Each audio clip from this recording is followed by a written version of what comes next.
Do you find that sometimes there are challenges in your life that you would like to have new ways of looking at and being able to move forward? Welcome to Simply Sarah. I'm so excited that you are here. Whether you are choosing to listen live or if you are choosing to listen when it works into your time, welcome, welcome. We are excited about this opportunity to talk to Lila Veronica.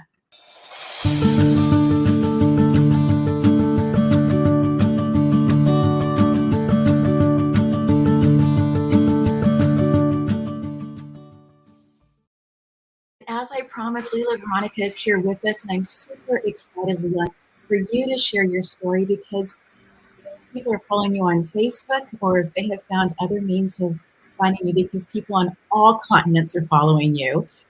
Your story is truly an amazing one, and I'd love for you to share it with us, please.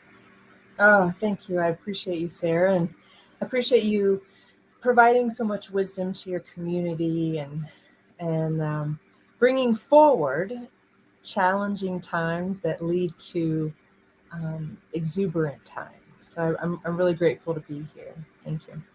Yeah, we connected because I shared a story about leaving my academic career and driving across the country when I had no idea what I was going to do. So I came to Colorado almost a decade ago now, with no job, with no home, and I knew no one. And I've been able to build a really successful life. I live in the mountains now in a really beautiful small town. And I have a great business where I serve clients all around the world, but when I came out here about 10 years ago, I was in a place of suffering.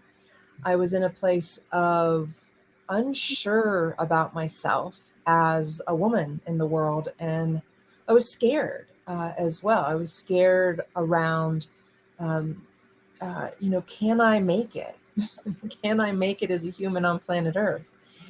And I was leaving my academic career. I got to a point where I had spent about 15 years in the environmental science and policy field. I was teaching at Ohio State University, and from all measures, I was doing quite well. I had a great community of colleagues, and I had student teachers, and I had students, and I was publishing academic papers, presenting at professional academic conferences. And, from the outside, it was as if I had it all together, and yet I wasn't happy. I had really high blood pressure at the time. I was about 35 pounds heavier than I am now. And I was in the midst of going through a divorce. And I had recognized at the time that my pursuits to this academic career of mine that I was so committed to, I did not want to be in academia. After I got there, I didn't want to be there. I recognized it wasn't what I thought it was going to be. And I'm sure many of your audience members have been there before. Yes. And I wanted to add value to the world. And I felt like academia was turning more and more and more over years into business.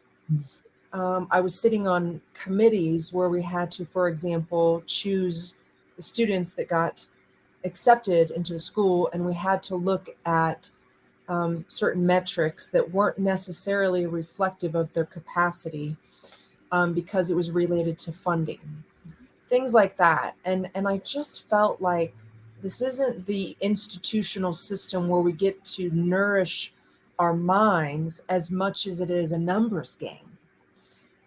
Even though I had great colleagues, great research, great students, the system itself, I was becoming more and more disenchanted with. And I got into yoga So I was having a struggle in my life. I was having a bit of an existential crisis. And I went to a yoga class and it felt really good. And I thought to myself, I haven't felt this good in a long time. And I thought, well, how many days in a row can I do it? Because I'm a high achieving woman type, right? Right. Yes. So, so after 42 days of doing yoga in a row, I made some pretty big choices. I chose to leave the marriage that was unhealthy. I chose to shortly thereafter change my career. Didn't know what I was going to at the time, but and then I chose to move from Ohio to Colorado.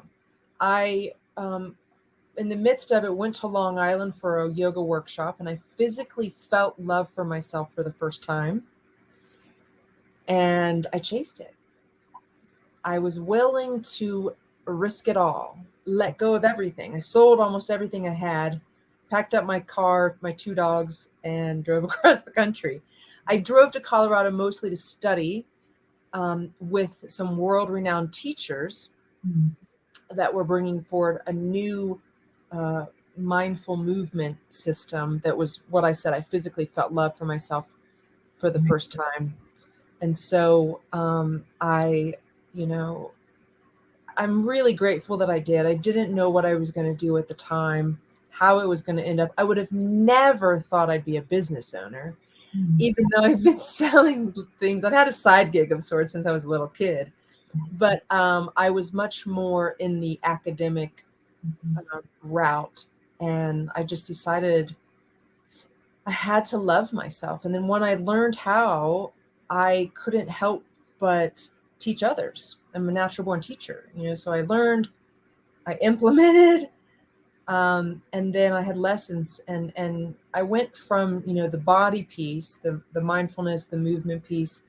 And then I recognized I stumbled upon coaching, mostly because I was trying to figure out the money game. How do I create wealth, teaching this mindful movement stuff? Right. And and I got into coaching. And then I also was having a lot of clients who were, and students who were experiencing things when we did the mindful movement work. And I didn't have tools to help them. There was a lot of emotional responses coming up and a lot of stuff. Yeah. And so I would find myself, sometimes after classes, an hour or more standing there listening to someone tell me other things. And I had nothing I wasn't going to give people advice without being somewhat trained and skilled.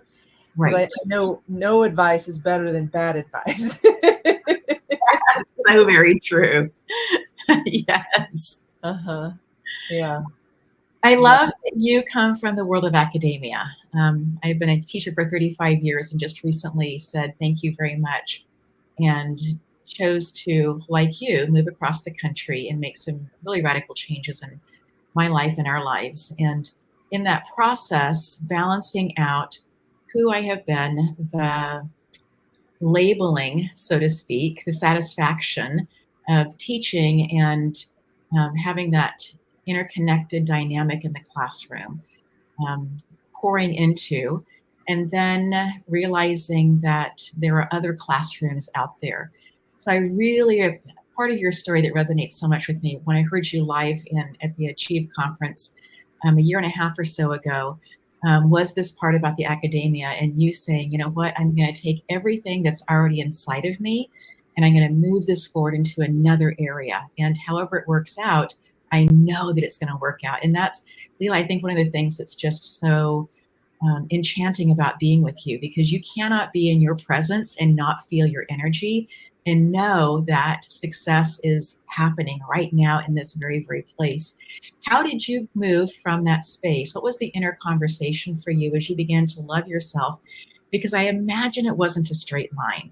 And we find this so much in academia. We find this so much in research papers. We find this so much in sharing and in a classroom that, 2 plus 2 does equal 4 most of the time, nearly all the time, right? But it's not necessarily a straight line that gets you from one place to the next place where you go, oh yeah, everybody's going to understand it the same way, because although we have a lot of DNA that's similar, there are these parts that make us very, very individual, including our own stories. So, how did you find that space inside of yourself, loving yourself, and then be able to move this into something that helped other people as well? Mm, such a good question. It is such a good question, Sarah. So I would say the number one thing I did was have mentorship. I've whether it have been teachers, coaches. I saw a therapist, a Buddhist trained therapist, just kind of alternative kind of therapist. Um, uh, and uh, I didn't do it alone. You know, this idea as a strong, successful, energetic, whatever woman, independent, I should say, strong, independent woman type, you know, to do it all alone was the incorrect and unintelligent, actually, way to do it. I remember there being a moment before I started on this journey. I stood in a room and I asked myself, I'm smart enough. I work hard enough. Why can't I figure life out? And it was because I was trying to do it all alone. I was trying to figure it out instead of asking for help. And so the first thing I did was I focused on my body, and that's why I love bringing the body piece into everything that I do with people, because yeah, the issues are in the tissues, and you can wring them out. And I'll tell you, I when I moved to Colorado, I focused on changing my body, not just from a fitness standpoint, but it was literally bringing my mind into the body, feeling the feelings. Yes. And I cried every single day on that. After I practiced every single day on the mat, I have emotional release. Didn't always know what it was. I cried every day for at least 6 months minimum. Cried, just cried. But I'll tell you, I got rid of my blood pressure, high blood pressure in that 6 months. I was on a very high medication because of it. No medication since.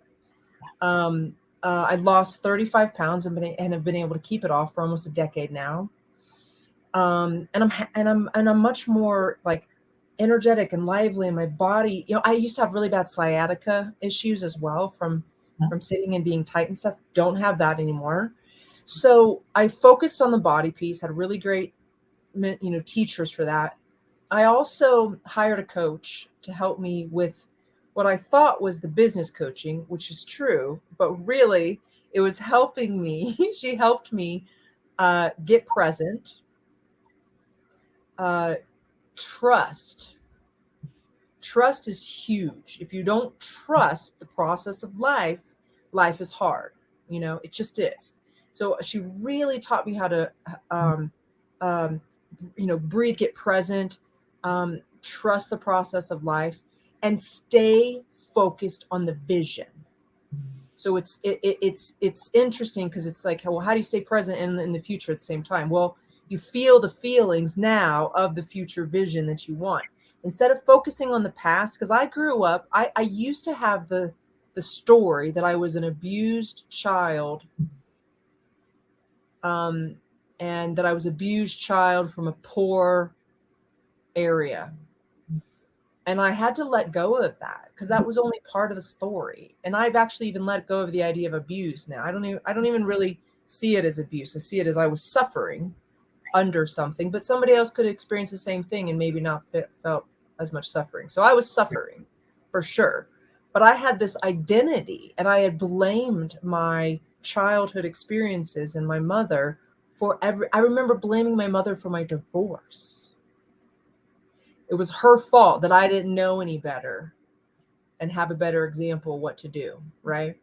So I had to recognize that all of that victim story stuff had to go. I had to learn how to see the whole picture. I had to learn how to see the blessings and the gratitude for what was good, because I had a lot of good in my life too. But I Yes. was focused on those struggles.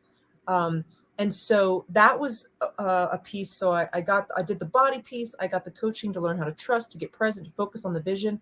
And then the third piece is I met a woman in a mastermind group that I was in. We became accountability partners, and her and I have been colleagues. We've become best friends, but she has a modality, a method where she teaches you how to not trigger stress hormones. So adrenaline, cortisol, glucocorticoids, all that stuff. So I learned how to literally not be in stress in my body. I might experience stressors, Sure. but I don't have a biochemical response anymore, because I know how to prevent my body, my adrenal glands, from releasing adrenaline. And so I don't have the adrenaline and the cortisol and all the other nasty chemicals that happen. I'm telling you, it went from hell on earth to heaven on earth. Like they say, hell or heaven's between your ears. It's right here. It's right here. It's part of it, but it's a biochemical response. When you are in a stress response cycle, fight or flight, it's like hell. And most people are in it. And I'll give you this little piece of wisdom because it's powerful. I've gone through her certification program so that I could also teach this and really embody it even more. But in men's bodies, it takes up to 9 hours for those chemicals to dissipate out of the cells.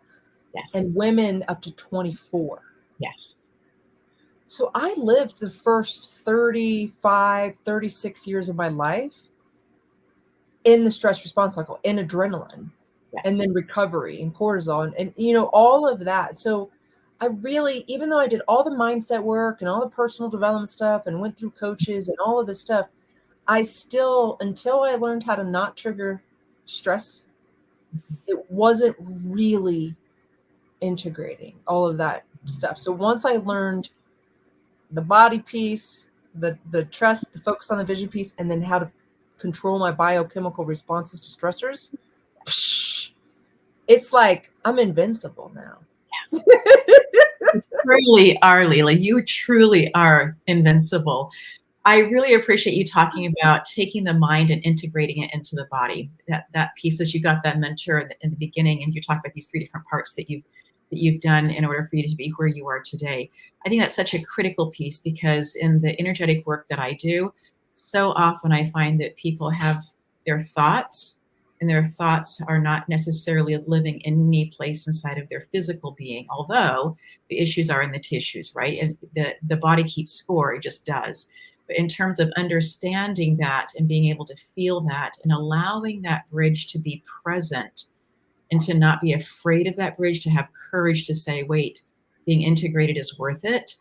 I think that really does, the road is a much easier, healthier road for the majority of people by having a mentor, somebody who's gone through this, who's figured it out, who's just a little bit further on the journey. They don't have to have it all together, because we are humans having this, experience, right? We're spiritual beings having a human experience. And so all of us are going to have different ways of looking at things and seeing things. And some mentors are truly, I think, here for a lifetime for us. And some are here to teach us just maybe one little tiny part of the next step for us to be able to move into the journey. And so I think that's also part of this. When you're looking for a mentor, find somebody who energetically is a good match for you where you are. You may not like the process, but to have that space of being able to feel inside of yourself, right? That it's going to be okay. This person has your back. But also inside of this, to know that you are the person who is ultimately responsible for the steps that you choose to take. There is no mentor out there who can make you better or make you somebody else, that you have to make that decision. And so I love how you're talking about that you made these choices, you took these steps, you looked at yourself in that room and said, you are a smart, capable woman. Obviously, you have the degrees. You've been teaching at The Ohio State. You're doing all of these things that on paper, everybody would say, she's got it all together. And for you to say, okay, I've done all of the external pieces, but I want to know who I am and what I can do with who I actually am, not the external part of that. That is such a Amazing, amazing story. Such a gift that you are giving our listeners today. In that place of thinking about the being present with yourself and having a mentor and choosing to be present with yourself, were there things that you did or that you found that helped you ground? I would think one thing, moving from a busier place, campuses just have lots of their own energy. Moving into Colorado, just that in itself could be seen as kind of a grounding kind of thing. But are there things that you found in your journey along the way that you were taught in addition to yoga that helped you ground or move back into your body in a better way? Yeah, absolutely. And what's interesting is yoga is such an interesting word in this day and age, and what I look at it as like the union between the mind and the body, Mhm. yoga. So I don't practice the typical yoga you're going to see all across the country. I what I practice it's a little bit different. What I like to say, it's kind of like curvy, bouncy yoga, but it's a dynamic posture system, and the way we move is much different around the curvatures of the body, and it's a different system than modern day postural yoga you see everywhere. And so the reason I'm saying that is because I've learned it's a lifestyle practice, meaning the way that I sit, stand, walk, move through space, Yes. it's my yoga. Yes. So it's not just like I go and practice on the mat for an hour a day or something. That's not my yoga. It's the way that I live, the way that I pick up my cup, the Yes. way that I drive my car. I'm very conscious of my physical form. And so Yes. I would say the one thing to ground me into my body has been the literal relearning, because nobody ever teaches us really how to walk. We see people walking, we get up and we start walking it, and then we see some cool kid at school that walks a certain way, and we subconsciously like pick it up. We do some sport, some athletics maybe or something. We dance, we do all these things, and we have mental, emotional patterns that Mhm. affect the way we walk. So nobody actually really teaches us how to walk. True. And so I was taught how to walk more like a child, more Mhm. in an animalistic kind of way instead of a mechanical way. And so the way that I use the tips of my fingers, where I place my eyes in a room, everything. I've learned the how to be in my body all day long. And that is a powerful it's powerful. I mean, it's everything to me in my life, and the people that I work with, and have shared this, my colleagues and stuff. And so that's the first thing. It's the lifestyle. How do you sit, stand, walk, move through space? Because we do that so much more than we do exercise. So You true. know, so that's the first piece. The second piece, which is actually more powerful even than that, is breathing.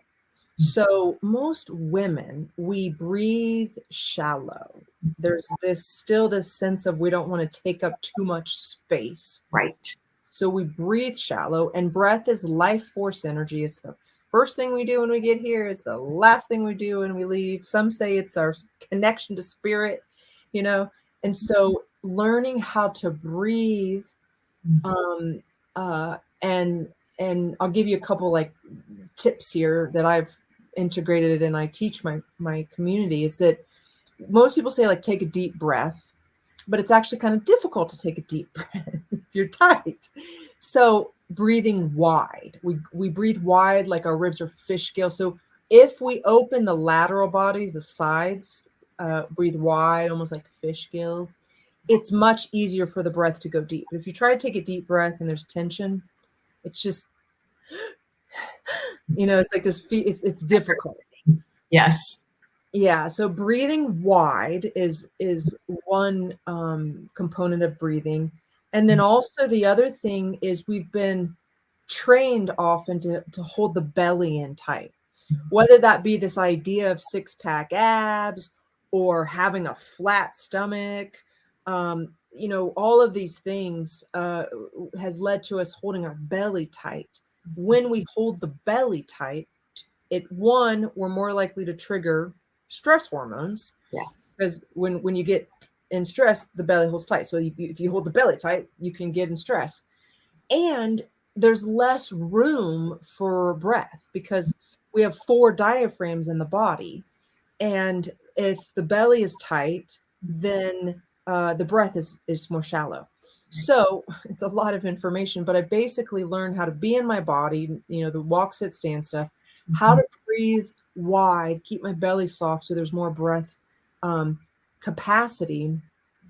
And then, the other piece is, yes, nature is important for me, but I would say more than anything is honoring my time. It is probably one of the most grounding things that I have done. Women, there's scientific research that shows that the number one stressor for women is time. So you ask a woman, "Hey, how you been?" "I'm so busy." Or, "Hey, do you want to go do something?" "Oh, I don't have enough time." Yeah. I see. Yeah, time is like a masculine structure. I love the masculine. Nothing against the masculine. I love the masculine. But it's like you think about father time, grandfather clock. It's a structure. It's not as much like related to the nature cycles. It's like this 1 o'clock, 2 o'clock, 3 o'clock, 4 o'clock, 5 o'clock, 6 o'clock. Like, ah. And when I learned how to manage my time, how to honor my time in a whole new way, and what that means is basically the time that I set aside for myself is for myself. Period. I don't care who wants a meeting with me. I don't care who wants anything from me. The answer is no. Because if I don't spend time with myself, that means I don't value myself. And if I don't value myself, Who else will? well, so time has been one of my best friends in terms of my grounding tools. A lot of people say to me like, "Oh, you're so busy. You're doing so much." And I'm like, if they could see me, they could watch my day, they wouldn't say that. It's only because when I am doing, I'm very powerful Yes. and I'm extremely efficient. Yes. I'm focused because I'm in my body. I do have a pretty sharp mind. I've trained my mind from, academics. You train your mind basically. So I have I have a lot of discipline. Yes. Yeah, so that's a big part of it. So, but I'm not really busy. I'm not doing a bunch. I spend the mornings pretty open and self-care oriented. I learned years ago Warren Buffett's mostly, he doesn't actually work all that much. He reads a lot in the morning and learns and stuff and then applies some of it later in the day, but he's not working on 15-hour days. And then I spend my evenings with my family. I've been able to luckily fall in love and have a family, and I'm able to have evening time with them and dinners and games and fun, and I have the mornings to myself. So a lot of days, I only work maybe 4-5 hours a day, but I get more done in that time than most people do in a 15-hour day. But Yes. I would say for any woman who's trying to ground yourself, you got to honor your time. And if you tell yourself you're going to do something for yourself, do it. Yes. If you tell yourself you're going to do something for yourself and you don't do it, you knock down your confidence. It's everything. So that's for me, doing consistent body work, being with my brother, and then the time piece is like massive. Mm-hmm. I love, Lila, that you have correlated the two between what we say to ourselves and honoring that and confidence. That is such an incredible piece of wisdom because we get the choice every single day, multiple times a day, to decide if we're going to follow through with what we said that we were going to do for ourselves. Obviously, other people are watching and they're listening and they're, to everything else that we're saying that we're going to do and that kind of thing. Yeah. But what we say to ourselves, no one else really is privy to unless we happen to share it. And that's the space where confidence actually is built. It's not having people on the outside of you say, hey, you did a great job with that. Yes, it feels good. Acknowledgement is a great thing. I'm not saying don't be acknowledging people, but in terms of that, building your own self-esteem or our self-confidence, and the other side of that, of having it erode over a period of time, so much of that does have to do with our own showing up for ourselves, our own inner conversation, our own inner dialogue, but that being present for ourselves and with ourselves. And there will always be people on the outside asking for more. There is at no point in my life that I can think of, no point where I can think that I have met everybody's needs and everybody is satisfied. What are your Yeah, thoughts? I would love to give you an example that I'm actually working on currently, if you want. And it might, I think everybody will relate to this in some level, even if it's not the same context, it'll be something similar. So I have had the story that I'm not a button pusher. I use my voice. I'm a good speaker. I'm a good teacher. I'm a good coach, but I'm not a button pusher. Now, if you were to know me, you would think the opposite, because you're like, oh my gosh, you got all this. I mean, I have all the things. I got the websites and the social media and the freebies I've created 16 online courses. I have PowerPoints galore. I have my own movement modality, my own teacher training program. I got all the things, right? So am I a button pusher? Yes. But the technology piece where you got to like go in and push, this button and sync that and apply that and upload this and download this and spreadsheet that has not been my area of desire. I'm going to tell you. Okay. I have hired help. I've had a tech person on my team for probably about like 6 years, we'll say. And recently I decided I really wanted to master my LinkedIn marketing strategy, right? So I've been on Facebook and all these different things, but I've never really gone in on LinkedIn and mastered the strategy for marketing for my business. And I recently decided like I want to utilize it because there's a lot of people on there that I really highly respect, that are very professional, that I would love to connect with, whether it be support them, they work with me, like whatever. And I've been playing on it for about a year.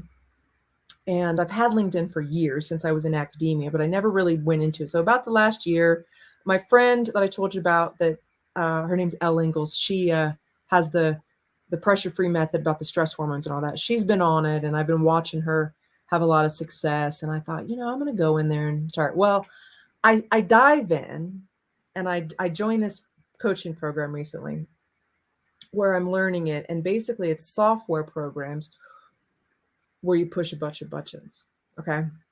And I think to myself, I have the option, and I actually have somebody on my team who's going to help me in the future with it. Sure. I have the option of giving it all to her, to say, do it all. Right. Or learning it first and then passing it on, which I know as a leader, if you can pass on stuff that you know more about, it's often easier to pass it on.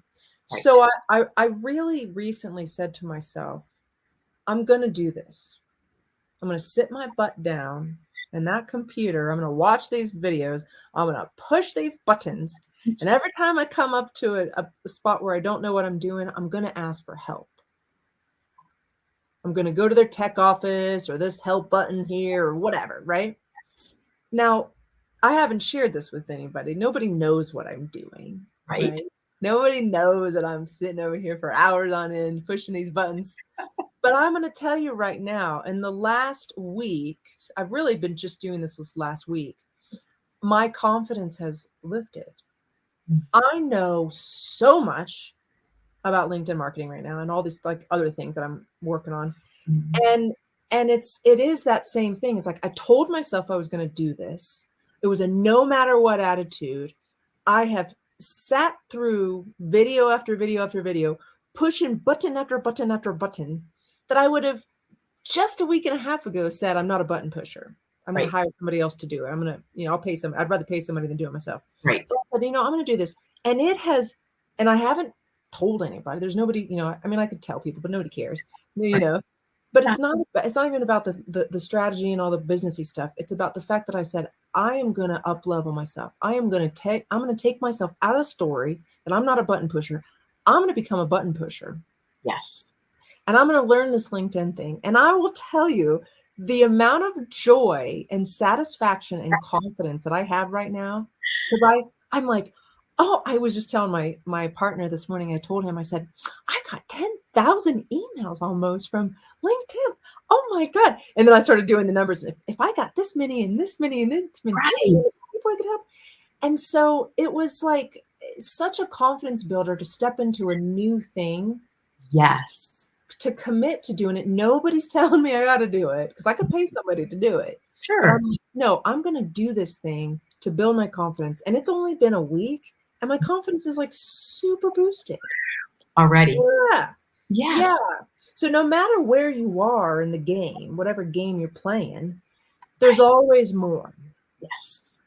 There's always more. I have a vision. Told same thing. My sweetheart and I talk about visioning a lot. I said Mhm. to him this weekend, because I was talking about people stages that I would be willing to be on, and some people Yes. I don't align with energetically or integrity wise, things like that. And I Sure. mentioned somebody who does stadiums, and I said, I'm going to start visioning myself speaking at the stadium level, Yes. because I hadn't done that before. I thought, well, why not? I've spoken in front of hundreds of people. Yes. Why not 100,000 people? Right. There's, to me, it's not much different. Right. So that's the idea of confidence is, Mhm. telling yourself you're going to do something, doing it.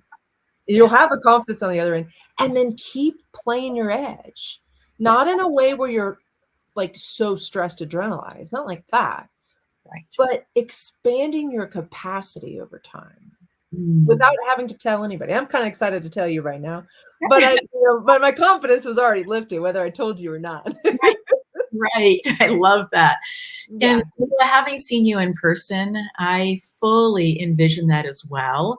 Seeing the way that you carry yourself, there was no mistaking. There was absolute when I first saw you walk through a hallway that you were somebody who was completely in touch with how powerful you are, but didn't need to overlord that on anybody in order for you to be that powerful, if that makes sense, right?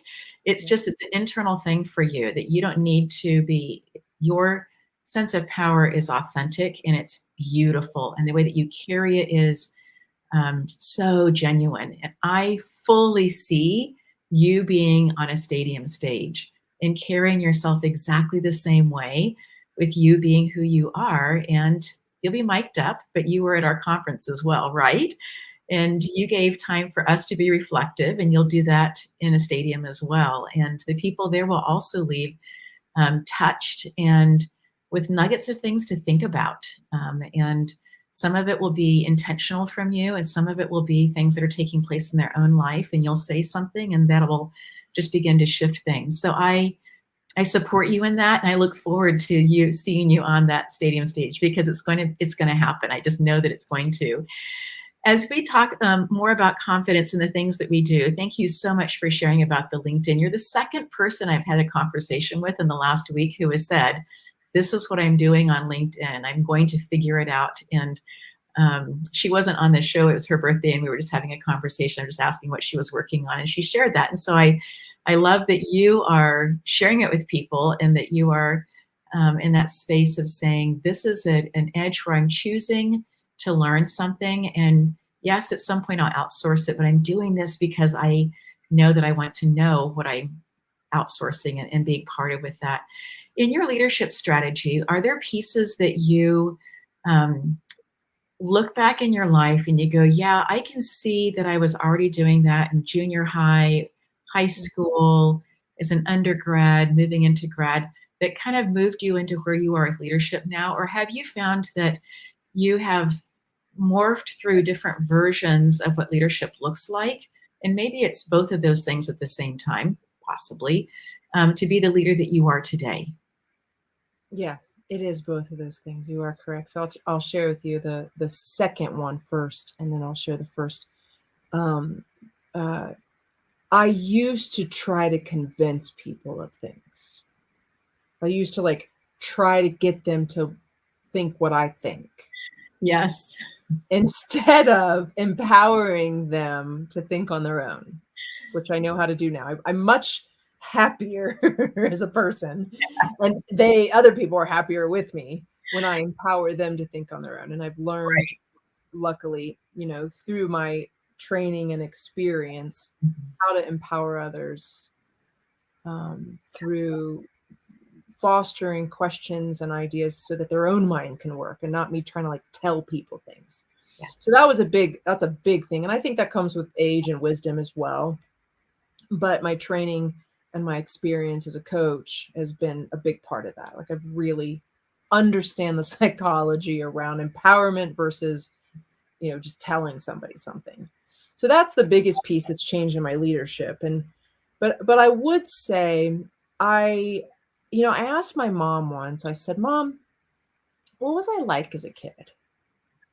And she said, "Well, you were always telling people what to do." And you were always asking a lot of questions. Which was funny because I was asking her a question and I said, "Oh, tell me what to do." She said, "It's okay. You had good ideas." It's like, okay. So I, I've been the kind of leader who has been interested in starting new things. Mhm. So I helped, start a student senate in elementary school. When I was at Ohio State, I helped start and get funding for like a big TA program because there was no consistency and support for the TAs, and I was able to create a program, Mhm. uh, help create a program and get funding, apply for funding. Huge. Yeah, I mean it's huge, like because Teachers yes, assistants, huge. huge. And so I've been the kind of person who's gone into organizations of people Mhm. and started new things. Yes. I see the gap. I'm willing to share what I see. And then I usually, have ideas, but also work with other people who have ideas sometimes that are better than my ideas even, But I'm definitely have been the kind of person who started things. I've been a leader. Um, I was in high school, I was a cheerleader and I was the mascot my senior year, which is like the top cheerleader. And I was a Yes. almost, straight A student through growing up. I would do my work so quickly that I would be like an assistant to the teachers from elementary school to like all the way through high school. um I've been the I was I've been I was a cheerleading coach at one point. I Mhm. danced on a couple semi-pro basketball teams, and when I did, I was the captain of the team, you know Yes. um I've always been that person that people could trust for leadership. And Mhm. I hear a lot of people say things like, "You're firm but compassionate," Mhm. or "direct but gentle." And Yes. so Yes. there's a bit of, and it's much more now that I'm older, and wiser and more experienced, but I would say I rest into the feminine Mhm. um, Yes. leadership type of way versus when I was younger, I was trying to push my way through and force my way Yeah. into things a little bit more than now I'm able to soften and open doors for people to Mhm. step in for themselves more so. Mhm. Wow, so, so powerful. As I think about, again, you making this decision to leave academia and move to Colorado, inside of that also, I feel like that there's this seed of you saying, I know that there's something more for me. I know that there is, I don't know what I'm stepping into, but I can sense. And I believe that this is so true in so many people in their business world that they can sense that something is out there without being able to necessarily exactly identify, list it, draw it. They just know that there's this sense of something more out there. So, first of all, I want to say thank you so much for making the decision and listening internally and following your heart and choosing to move out to Colorado and then make these huge changes in your life. It took courage to do that. It wasn't something that was done blindly. You had an incredible space at the Ohio State, and they were thrilled to have you. And I'm sure that there was a sense of loss when you chose to leave, because it's hard for places to lose stars, and you are that. In the space of you choosing to go there, as you began to open up to what the possibilities were, did you find that maybe there were people who would speak things into your life as the word is prophetic? There are other words, but speaking into your future, right? Or did you find that you had dreams, or that you found that you just knew? What was some of the forward movement, energetic piece for you that is less scientific, possibly, but so deeply powerful? Yeah. The number one thing that was said to me that still to this day changes my life every day, honestly. I remember how I mentioned I went to a therapist Mhm. who was this Buddhist trained lady from this school called Naropa that's in Boulder. So I would drive to Boulder from Denver. It was about 40 minutes from where I lived to go to her, see. And the reason I went to her was I was doing the body work and I kept having all these things come up in my mind, all these memories from my childhood that were painful. And I didn't really know what to do about it. I needed somebody to talk to. I asked one of my yoga, my Bowspring teachers, what was called Bowspring teachers, and she recommended this woman. I went to this woman and saw her for about maybe a year or so, and she was wonderful. She was almost like a favorite aunt type you could talk to, not the same kind of therapist where they just listen. She would share stories and everything. Real interesting woman. But she said to me once, and this is really the only thing I can remember from the time we spent together, and that was this powerful. She said, "It's time to mother yourself." Mhm. And I had never thought about that. I had never thought about that being an option. I had never considered what that might look like. And so for the last decade, I've been on a journey of mothering myself because I wanted so bad to be mothered. And I wasn't, not the way that I wanted. And I wasn't going to have the kind of relationship with my mother that I wanted. I had to let it go and instead mother myself. And I will tell you, Sarah, every year I go deeper. I've been able to mother the adult self, but I'm in a space now of mothering that child self even. And it's really sweet and lovely. And I learn more and more and more about myself and my journey and what I want and what I deserve and my spiritual self, And I would say that has been probably the most prophetic uh, thing that was said to me. And if I would have known then that it would still be having such impact on me now, I would have been even probably more grateful for her at the time. I mean, I was super grateful, but Right. I would have probably like shook her, said, "Oh my gosh, you changed my life." Yes. But a lot of people have said a lot of things to me. I have my best friend again, Elle, who's been my accountability partner. She's been a witness of my journey. She said to me once, "You're a natural born performer." Yes. And that was another piece that really helped me because she had been a performer, a violinist, and all sorts of, speaker, and a brilliant woman. And she's been around a lot of performers and coached a lot of performers and taught and all sorts of stuff. And she said to me once, "You're a natural performer." And she said, "When you're in front of people, you're in your angel energy." Mm. And it Beautiful. it really it made me go like through a life review of since I was little until now and the future stating, right, to Yeah. recognize that that is just who I am because I had people from my past say things to me like you're intimidating or you're too much or who do you think you are? Settle down, stop talking. And when I had these women, they were older, they were my mother's age, say, it's time to mother yourself and you're a natural born performer. It made me recognize who I was by being a witness. I had a mentor once say, the feminine blossoms when witnessed. Ah, Yeah. oh, I'm taking that in. That, yes. Yeah. Yes, I And, fully yeah.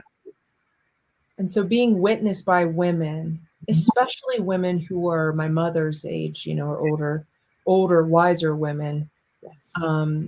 And speaking truth into me Right. has been very helpful, Yeah. Extremely helpful and prophetic for sure. Definitely prophetic. I'm just kind of processing through a little bit of the layers of suffering and how we can choose to have the story be the story that permeates everything, like 5-day-old fish, right? And then having people speak and knowing that people speak from where they are. So a wounded person who's in a place of suffering in that particular moment, you might hear something very, very different from than somebody who has been nurturing themselves, mothering themselves, allowing spirit to be part of their life in a different way, to have that conversation, that flow, and having them with no strings attached be able to come in and prophetically speak into your life. And because they are not in the space of feeling that vibration, the chafing of the suffering, the layers of that what they are giving is something that has no strings attached. And so I think that my aha in this particular moment as we're talking, it feels like that when somebody is in a place of suffering, that what they are sharing has chords or strings or something that you have to become this certain way. You can't be a strong, independent, intelligent woman on a stage in a stadium because that would mean that I am X, right? That makes me less than. Rather than saying, I see you in this incredible energy that you are. And I so desire for you to chase your dream and I cheer you on. There's something that's just so different about those spaces. And I feel like it has to do partly with where the person is in that particular moment. Would love to hear your thoughts on that. Yeah. I was just coaching a client earlier before we were talking, and she was in a challenging emotional state for fear that she wasn't going to get what she wants. Mm-hmm. She wants a new home. And it was really my job. I always say it's my job to hold your vision until you can hold it for yourself. Yes. Yes. And so I just reminded her of her vision. And I said, the reason you feel this suffering, this sadness, because it's not here yet, it's because you felt it already. Yes. It's there. It's right there. Yes. And it was really beautiful because she was able to let go of the suffering and come back to the present moment, remember the vision, and then we could go through some strategic steps to get to the vision. But the suffering softened. Yes. And she felt more power to make it happen. Absolutely. To call it in, right? To receive it. Yes. And so, I think that's the big piece, is that we can get in our own suffering. And sometimes it's when we're in it, especially if we trigger stress hormones. Right. Yes. Especially if we're in fight or flight. Actually, yes. It's hard to get out of it. But when you have somebody speak your truth into you, yes, you can come back to it pretty quick. Oh, you absolutely can. Lila, is there anything that you want to reiterate before we finish up today? This has been so powerful. Breathe. Breathe wide. Yes. Mother yourself. Yes. and honor your time. Mm. Oh, thank you so much for the gift of this time, for sharing with us. Your voice has been this beautiful mothering all the way through. The vibration of who you are encourages us to spread our wings and allow the wind that we know is there to carry us forward. Thank you so much, Lila. In this space, we just say thank you so much for each of you for being here today. You are so critical to what's taking place, the lives that you are impacting. And as you're taking in the information from Simply Sarah and allowing it to touch your heart, great things are happening. Have an amazing week.